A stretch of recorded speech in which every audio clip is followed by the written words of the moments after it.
Things are little and things are few. So in grammar, what do you do? We'll find answer to this and more in this upcoming video. Let's begin.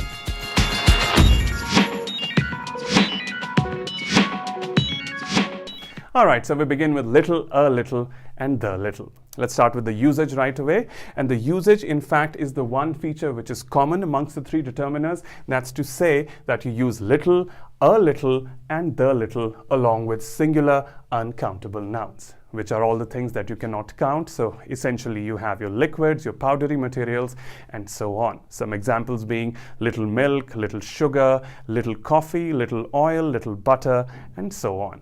And now we come to the meaning, starting with little. So whenever we use the word little along with a noun, it generally has a negative connotation because the meaning comes out as not as much as one would like, or not as much as expected. Let's take an example over here. Say if I have a train to catch, but the train departs in the next 5 minutes. However, I need a good 10 minutes to get there. So what do I say? I say we have little time, which is to say we do not have as much time as we would like, or we do not have enough time to catch the train.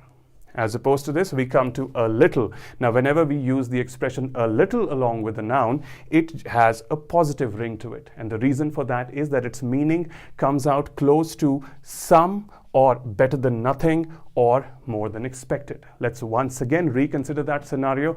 I have a train to catch, but this time the train departs in the next 15 minutes. However, I'm quite sure that I'll get there in the next 10 minutes. So what do I say? This time I say we have a little time, which is to say we have some time, or we have enough time to catch the train. And finally, we come to the little. Now, the little represents the actual or whatever quantity is available. Generally, it is a little quantity. Nonetheless, to represent the sum total of that little quantity, we use the expression the little. Let's take the example here as well. So this time, you have the sentence as, we will catch the train in the little time we have. That's to say, we will catch the train in whatever time we have. So I hope you've understood that. Let's reinforce these concepts with the help of another example. We once again start from the side of little. We have that sentence as, there's little butter in the fridge, we need more. Which is to say, we have less than expected butter in the fridge, we need more, or there is not as much butter in the fridge as we would like. And hence the usage of little. As opposed to this, you have this sentence over here which reads, there's a little butter in the fridge, let's have some buttered toast. Which means we do have some butter in the fridge, or we have more than expected butter in the fridge, which is enough to make that buttered toast, hence the usage of a little.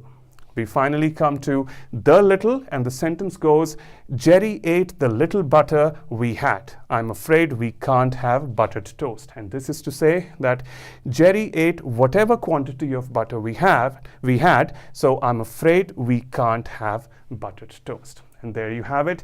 You use little for less than adequate quantity, you use a little for a reasonable amount of quantity, and you use the little for whatever or the actual sum total of the quantity that you have. And with that, let's proceed to few, a few, and the few.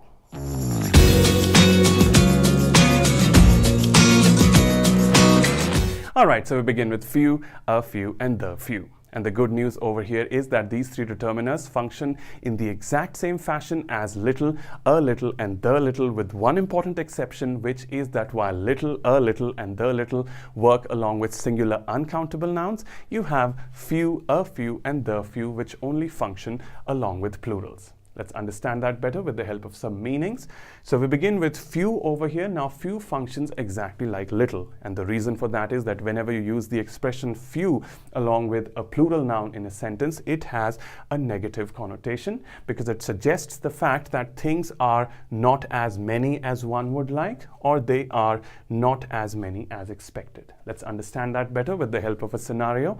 Say I'm on the road, I'm driving, but I need to get to my destination before sunset. However, looking at my watch, I can tell that perhaps I do not have enough hours to make it there before sunset. So how do I phrase my sentence? I go ahead and say, we have few hours left before sunset, we need to go fast. Which is to say that we do not have as many hours as we would like to get there before sunset, or quite simply, we do not have enough hours left before sunset, and hence you have the usage few hours.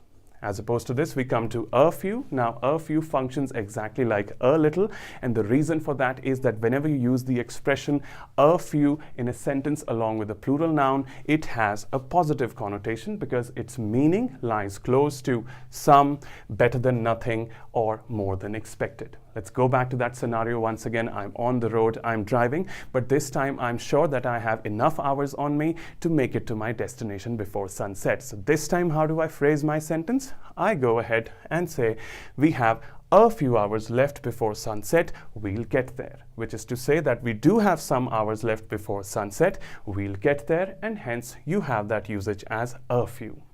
And we finally come to the few, which, as you all already must have figured out, works exactly like the little, but only for plural nouns. So we use the expression the little to reflect the actual quantity that we have with us of the plural noun, or whatever quantity is available with us of the plural noun. So you have that sentence this time as, we will get there in the few hours we have. And this is to suggest that we will get there in whatever number of hours we have. We'll make it there before sunset, and you have that usage as the few. I hope you've understood that. Let's reinforce that with one final example. Say this time you are cooking up a recipe and you are running short on an ingredient, and the ingredients over here being tomatoes. So if you feel that you're running short on the ingredient and it will not suffice, you have the sentence as, few tomatoes are left, I don't think they'll be enough. Which is to say that we do not have as many tomatoes as we would like for the recipe. You have around 2-3 tomatoes which will not do, and you have the usage as few tomatoes.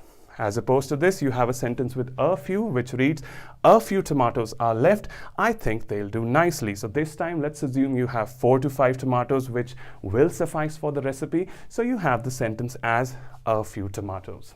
And finally, we have, the few tomatoes we have are rotten.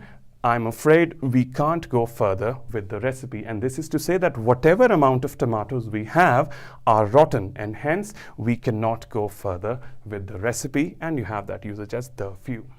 So this was all about the distinction between little, a little, and the little versus few, a few, and the few. And it all comes down to the fact that you use the determiners little, a little, and the little along with singular uncountable nouns, whereas you use few, a few, and the few only along with plurals. With that, we wrap up this little session. I hope you found this useful. If you have, please go ahead, like, share, and subscribe. I'll be back with more useful stuff. Till then, keep watching, keep supporting. Thank you so much.